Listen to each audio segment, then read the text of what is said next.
जी मुझे वरदान दो, मैं कभी न तुमसे जुदा रहूं। प्रभु जी मुझे वरदान दो, मैं कभी न तुमसे जुदा रहूं। जैसे घी व दूध मिले रहें, वैसे मैं भी तुमसे मिला रहूं। प्रभु जी मुझे वरदान दो।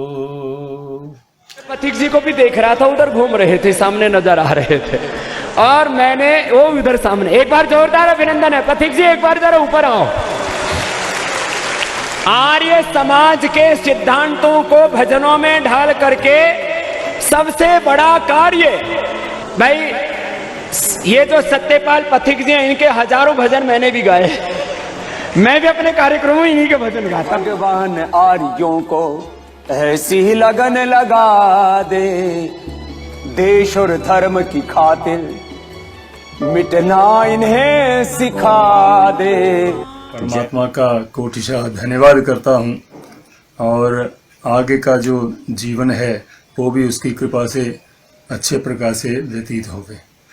पथिक जी, आप आर्य के पथिक कब बन गए और कब बन गए सुर सम्राट, और कैसे बाबा रामदेव जी आपके भजन गुनगुनाने लगे? और सबसे बड़ी बात, आर्य समाज में अगर सबसे बड़ी उपाधि आपको मिली है, पूरे आर्य समाज ने दी है, तो उसके पीछे राज क्या है, जन्म का हाल क्या है, विभाजन का दर्द क्या है, सारी, और भजनों में जो आपका दर्द है, जो आपकी तीखी आवाज है, क्या देन है, सारी अपनी स्टोरी अपनी आप खुद ही हमें बताएं, हमारे अपने मुखारबिन से बताएं हमारे दर्शकों के लिए। मेरा जन्म तो 13 मार्च सन 1938 का है, और वो जो अविभाजित भारत है, सियालकोट, उसमें मेरा जन्म हुआ है। और वहाँ पर हमारे पूर्वज रहते थे प्रॉपर गांव में। गांव से फिर सियालकोट शहर में हमारे बड़ों ने, हमारे बुजुर्गों ने अपना बहुत बड़ा मकान बनाया था। तो वहाँ से फिर जब भारत का विभाजन हुआ है, तो फिर सियालकोट शहर को छोड़ करके हमारे पूर्वज यहाँ अमृतसर आए। उस वक्त मेरी आयु लगभग 11-12 वर्ष के आसपास है, और वहीं से यहाँ फिर आकर के ये आर्य समाज का जो वातावरण है वो मुझे प्राप्त हुआ, जिसको मैंने बड़ी खुशी के साथ उसको स्वीकार किया। मेरे पूज्य पिताजी पंडित अपना श्री लालचंद जी और माताजी श्री कर्म देवी जी, इन्होंने मेरे को बहुत प्यार स्नेह के साथ अच्छे संस्कार दिए।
जय हिंद जय भारत। दोस्तों आप देख रहे हैं लाइव भारत में, हूं आपका दोस्त सफर शुक्ला।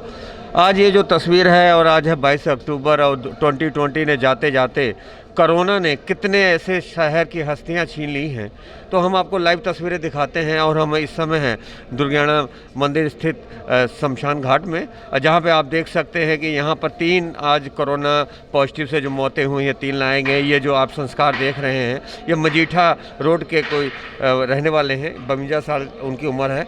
और हम आपको दिखाते हैं 3 संस्कार जो हुए हैं आज। इनमें से एक है महान विश्व गायक, और हम आपको बताएं पंडित सतपाल जी पथिक जी का। जैसा कि आप देख सकते हैं ये परिवार है उनका, परिवार और आर्य समाज शक्तिनगर से जुड़े लोग यहाँ पे वैदिक मंत्रों का जाप कर रहे हैं, जैसा कि आप लाइव तस्वीरें देख सकते हैं लाइव भारत पर। तो ये मंत्रों का जाप, गायत्री मंत्रों का जाप शक्तिनगर से, और देख सकते हैं आप। तो ये सतपाल पथिक जी के बारे में हम आपको बताते हैं। विश्व सम्राट गायक हैं और देवी शिक्षण संस्थाएं जितनी भी हैं सभी में इनके ही भजन गाए जाते हैं। बाबा रामदेव भी इनके भजन गाते रहे हैं बचपन से। इन्होंने, बाबा रामदेव ने भी खुद कहा है टीवी स्क्रीन पे। तो ये बाबा रामदेव जी इनके भजन गाते रहे हैं। तो विश्व सम्राट, भजन सम्राट और वैदिक धर्म के आर्य और पथिक, आर्य के पथिक है। और सबसे बड़ी बात है कि देश दुनिया में इनका नाम है। जहाँ भी धार्मिक संस्था हो और जहाँ भी अगर डीएवी का नाम आता है तो इनके भजन ही गाए जाते हैं। वहाँ के बच्चे इनके भजन गाते हैं। और सबसे बड़ी बात है कि सिंगापुर ने इनकी ताजपोशी की थी, और सिंगापुर के उस समय के जो प्रधानमंत्री उन्होंने इनकी अगुवाई की थी। तो कोरोना से इनकी मौत के आप देख सकते हैं उनके परिजन यहाँ पे आ रहे हैं। और ये विश्व भजन सम्राट में पंडित सतपाल पथिक जी हैं, जिनके गाए हुए भजन पूरा विश्व गाता है। और वैदिक धर्म के लिए उन्होंने सारी उम्र अपना काम किया। और सियालकोटी के ये जन्म इनका हुआ था 13 मार्च 1938 को, और 82 बसंत पार कर चुके हैं। और लाइव भारत के साथ इन्होंने अपने जन्मदिन पर यानी कि 13 मार्च 2020 को खास बातचीत की थी। तो लेकिन कोरोना ने जाते जाते 2020 में हमारे विश्व प्रसिद्ध भजन सम्राट पंडित सतपाल पथिक जी को हमसे छीन लिया। जैसा मैं आपको बताऊं कि पूरी दुनिया इनके भजनों की मुरीद है, और पंजाबी और हिंदी में। और ये गाने वाले, इनकी जो आवाज़ है वो सियालकोटी, क्योंकि इनके जो पूर्वज है वो सियालकोट से थे।